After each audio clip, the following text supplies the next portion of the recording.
السلام علیکم بچوں، JCRT کے DG اسکول میں آپ کا خوش آمدید۔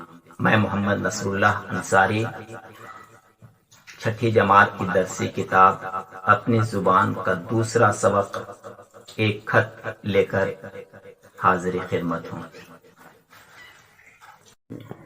ایک خط کے عنوان سے ہم لوگ جس سبق کو آج پڑھیں گے وہ ایک خط ہے، یعنی ایک چٹھی جسے پنڈت جواہر لال نہرو نے اپنی بیٹی اندرا گاندھی کے نام نینی سینٹرل جیل الہ آباد سے لکھی ہے۔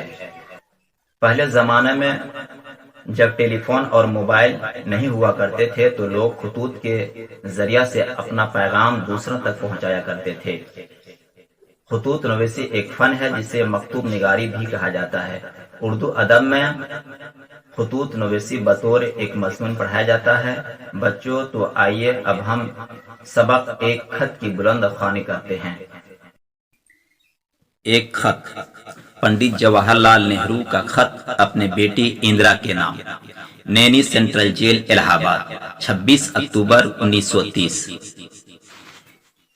پیاری بیٹی، تمہیں اپنے سالگرہ کے موقع پر تحفے اور نیک خواہشات ملتی ہی رہی ہے۔ نیک خواہشات کی تو اب بھی کوئی کمی نہیں، لیکن میں نینی جیل سے تمہارے لیے کیا تحفہ بھیج سکتا ہوں؟ نیک خواہشات کا تعلق تو دل سے ہے، جیسے کوئی پری تمہیں یہ سب کچھ دے رہی ہو۔ یہ وہ چیزیں ہیں جنہیں جیل کی اونچی دیواریں بھی نہیں روک سکتی۔ تم خوب جانتی ہو کہ مجھے نصیحت کرنے سے کتنی نفرت ہے۔ جب کبھی میرا جی چاہنے لگتا ہے کہ نصیحت کروں تو ہمیشہ اس عقل مند کی کہانی یاد آ جاتی ہے جو میں نے کبھی پڑھی تھی۔ شاید ایک دن تم بھی وہ کتاب پڑھو جس میں یہ کہانی بیان کی گئی ہے۔ کوئی 1300 برس گزرے کہ ملک چین سے ایک سیاح علم و دانش کی تلاش میں ہندوستان آیا۔ اس کا نام ہیون سانگ تھا۔ وہ شمال کے پہاڑ اور ریگستان طے کرتا ہوا یہاں پہنچا۔ اسے علم کا اتنا شوق تھا کہ راستے میں اس نے سینکڑوں مصیبتیں اٹھائیں اور ہزاروں خطروں کا مقابلہ کیا۔ وہ ہندوستان میں بہت دن رہا، خود سیکھتا تھا اور دوسروں کو سکھاتا تھا۔ اس کا زیادہ تر وقت نالندہ ودیا پیٹھ میں گزرا جو شہر پاٹلی پتر کے قریب واقع تھی۔ اس شہر کو اب پٹنہ کہتے ہیں۔ ہیون سانگ پڑھ لکھ کر بہت قابل ہو گیا، حتیٰ کہ اس کو فاضل قانون یعنی بدھ مت کا خطاب دیا گیا۔ پھر اس نے سارے ہندوستان کا سفر کیا، اس عظیم الشان ملک کے باشندوں کو دیکھا بھالا اور ان کے بارے میں پوری معلومات حاصل کی۔ اس کے بعد اس نے اپنا سفر نامہ لکھا۔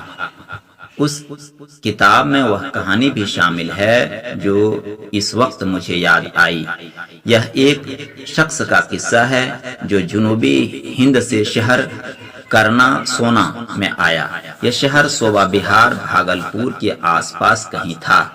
ہیون سانگ نے سفر نامے میں لکھا ہے کہ ایک شخص اپنے پیٹ کے چاروں طرف تانبے کی تختیاں باندھے رہتا تھا، سر پر ایک جلتی ہوئی مشعل رکھتا تھا، ہاتھ میں ڈنڈا لیے ہوئے اکڑ اکڑ کر چلتا تھا اور اس عجیب و غریب انداز میں بڑی شان سے ادھر ادھر گھومتا پھرتا تھا۔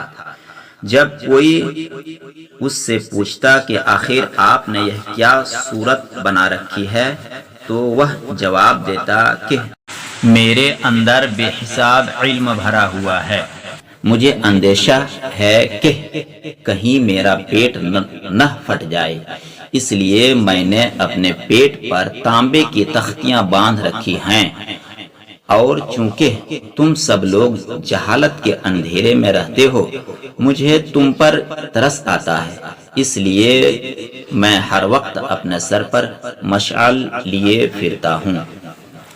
ہاں تو مجھے ایسا کوئی خطرہ نہیں ہے کہ بہت زیادہ علم و حکمت سے پھٹ جاؤں، اس لیے مجھے اپنے پیٹ پر تانبے کی تختیاں باندھنے کی ضرورت نہیں ہے، اور یہ بھی جانتا ہوں کہ میری عقل میرے پیٹ میں نہیں ہے، بلکہ جہاں کہیں بھی ہو اس میں اتنی گنجائش ہے کہ بہت کچھ اور سما سکے، اور جب میری عقل محدود ہے تو میں کیسے ایک عقلمند آدمی بن کر دوسروں کو مشورہ دوں؟ اسی لیے یہ جاننے کی کوشش کرتا ہوں کہ کیا صحیح ہے اور کیا غلط، کیا کرنا چاہیے اور کیا نہ کرنا چاہیے، اور اس بحث مباحثے سے کبھی کبھی کوئی سچائی نکل آتی ہے۔ اس لیے میں نصیحت نہیں کروں گا، پھر کیا کروں؟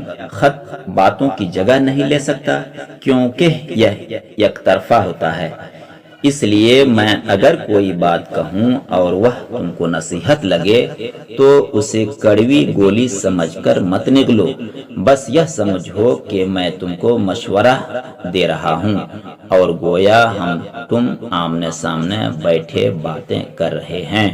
میں نے تم کو لمبا سا خط لکھ ڈالا، ابھی بہت سی باتیں باقی ہے، اتنی باتیں اس خط میں کیسے آ سکتی ہیں؟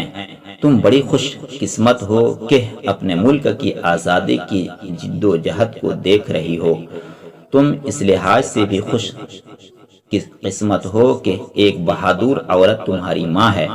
اگر تم کو کبھی کسی بات میں شبہ ہو اور یہ تم کسی پریشانی میں ہو تو تم کو ماں سے بہتر ساتھی نہیں مل سکتا۔ خدا حافظ بیٹی، میری دعا ہے کہ تم ایک دن بہادر سپاہی بنو اور ہندوستان کی خدمت کرو۔ محبت اور نیک خواہشات کے ساتھ، جواہر لال نہرو۔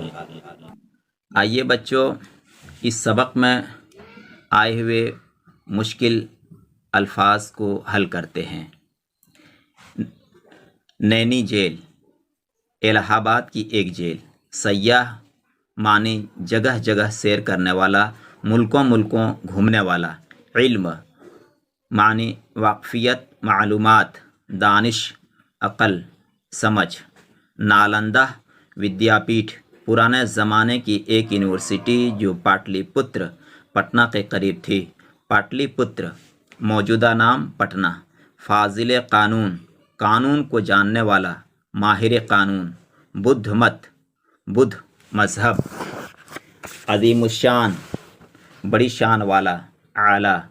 سفر نامہ، وہ تحریر جس میں سفر کی حالات بیان کیے گئے ہوں۔ شبہ معنی شک، اندیشہ معنی خطرہ، ڈر۔ جہالت، نہ جاننا، علم کا نہ ہونا، ناواقفیت۔ ترس معنی رحم۔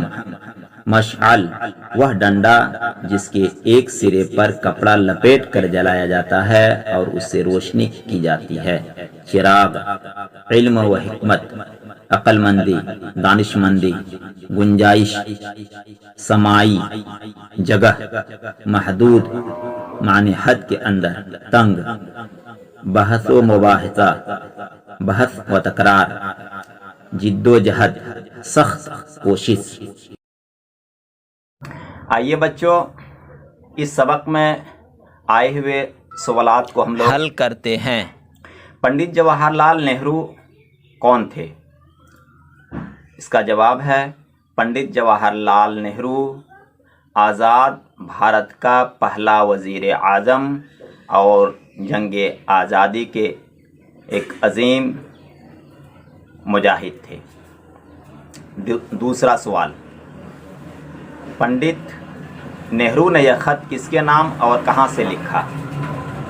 جواب، پنڈت نہرو نے یہ خط نینی سینٹرل جیل الہ آباد سے لکھا اپنے بیٹی اندرا گاندھی کے نام۔ پنڈت جواہر لال نہرو نے نصیحت کرنے کا کیا طریقہ اختیار کیا؟ اس کا جواب ہے جواہر لال نہرو نے نصیحت کو بطور مشورہ پیش کرنے کا طریقہ اختیار کیا تاکہ نصیحت بھی ہو جائے اور سامنے والے کو اکتاہٹ بھی نہ ہو۔ چوتھا سوال، چینی سیاح کا کیا نام تھا؟ Heaven song. پانچواں سوال، چینی سیاح ہندوستان کیوں آیا؟ اس کا جواب ہے چینی سیاح علم حاصل کرنے کے لیے ہندوستان آیا۔ چھٹا سوال ہے چینی سیاح کو علم حاصل کرنے کے لیے کن حالات سے گزرنا پڑا؟ اس کا جواب ہے چینی سیاح کو مشکل راستے، ریگستان، پہاڑ اور درگم علاقوں کو پار کر کے ہندوستان آنا ہوا۔ ساتواں سوال ہندوستان میں چینی سیاح کا زیادہ وقت کہاں گزرا؟ اس کا جواب ہے چینی سیاح کا زیادہ وقت نالندہ ودیا پیٹھ میں گزرا۔ آئیے بچوں، 8واں سوال جو میں آپ لوگوں پر چھوڑتا ہوں، اپنے دوست کو ایک خط لکھیے جس میں اس خط کی کہانی کا ذکر ہو، اور یہ آپ لوگوں کا ہوم ورک ہے۔ شکریہ، انشاءاللہ اگلا سبق میں پھر ملیں گے۔